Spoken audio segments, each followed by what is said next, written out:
I got involved literally because I was at Douglas Springs. I had hiked up there with two of my friends, one of them is Janet, and we were sitting at the picnic tables there, and suddenly a group of runners went by. And there was one that trailed, and so I said, "What are you doing?" Because the three of us used to hike up into the Catalinas and the Rincons. And he said, "Well, we're doing a trail run." And I said, "You're doing a what?" You know, my eyes lit up, because up to that point I'd been a member of the Southern Arizona Roadrunners Board, and I had been in a lot of races on the flats, on the the roads, but I hadn't thought about running on a trail. And he explained, and I said, "Oh, that sounds absolutely fantastic. Who do I call?" And he said, "Well, you call Ken Young." And I said, "Okay. How do I get his number?" And they said, "Call me," because I knew who it was. And I called Ken, and he said, "Well, come out and run Mica Mountain." Well, actually, I should backtrack. He said, "Well, what is your experience?" And I told him all the trails that I hiked on with my friends. And I said I'd run the Tucson Marathon and what my time was, which was 4:01. And he said, "I think you can do it. Come out and do Mica." He was convinced. And so I came out, and this was in trying to think when I did it. It was 1980, maybe. I don't remember if it was 80 or 81. That was my first Mica. And I fell on the way down and came in bleeding and bruised and the whole thing. And I think I did it in something like 7 hours, my first one. And I was hooked, totally. And that's how I got involved. But I want to backtrack to say that the first time I ever saw Ken was, I believe, the night before the Tucson Sun Run, which was a 15-kilometer.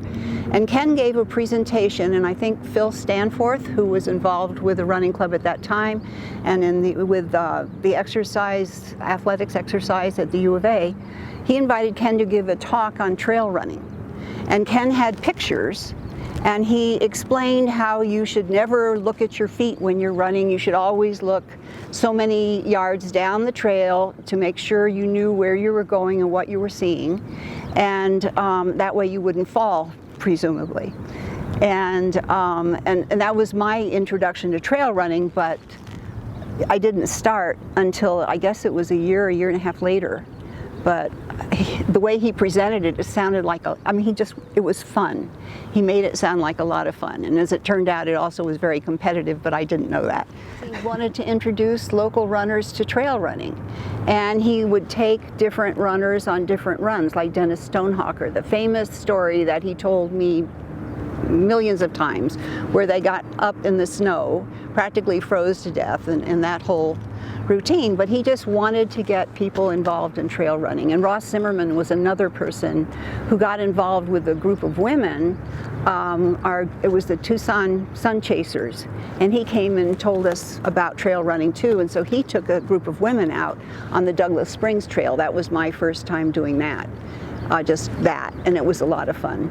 So I think he just really wanted to get people involved. There's another thing that Ken talked about in his film, or the talk that he gave way back when, to always look upstream and walk sideways across, and always make sure you have one foot on the ground and that you're balanced to get sort of inch away across the streams that way.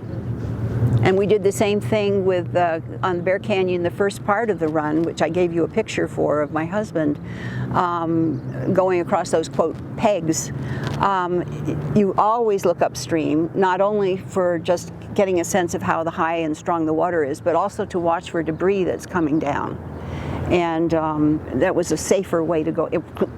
I say safer in quotes because we did some crazy things. For Esperero, I get a kick out of some of the comments in the newsletter or on the TTR, both on Facebook and elsewhere, where people come to that one crossing in Esperero.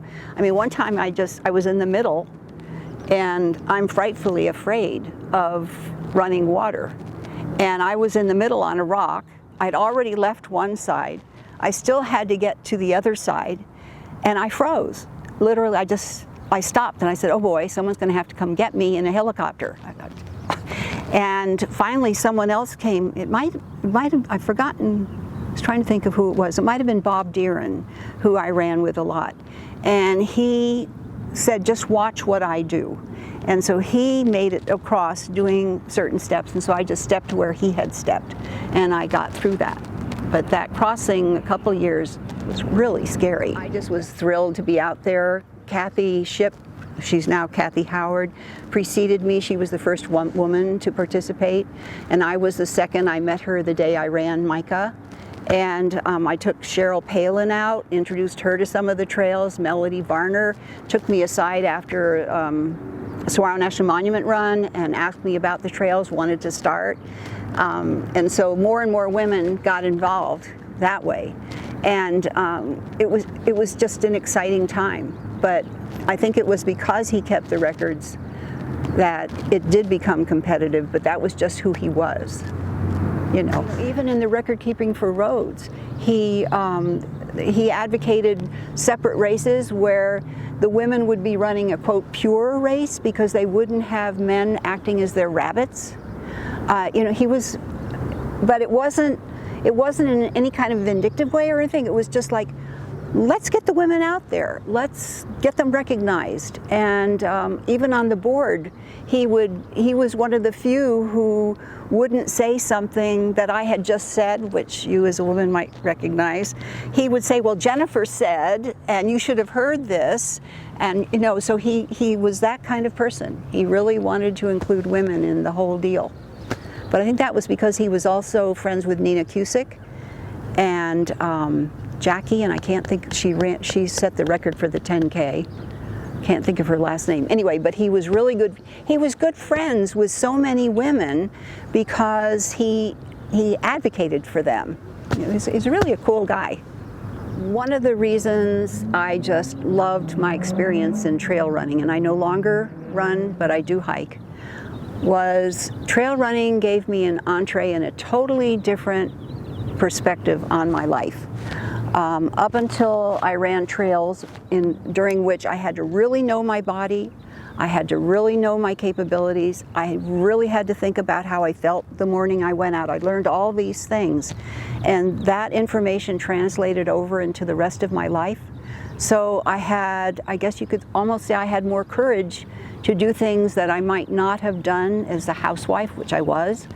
It just opened doors for me, and I know I can speak for Kathy Howard, whose name was Shipp when she was running, because she and I have talked about the same thing, and the doors opened for her the same way. Trail running changed our lives, and it was really important to us as women to have that opportunity.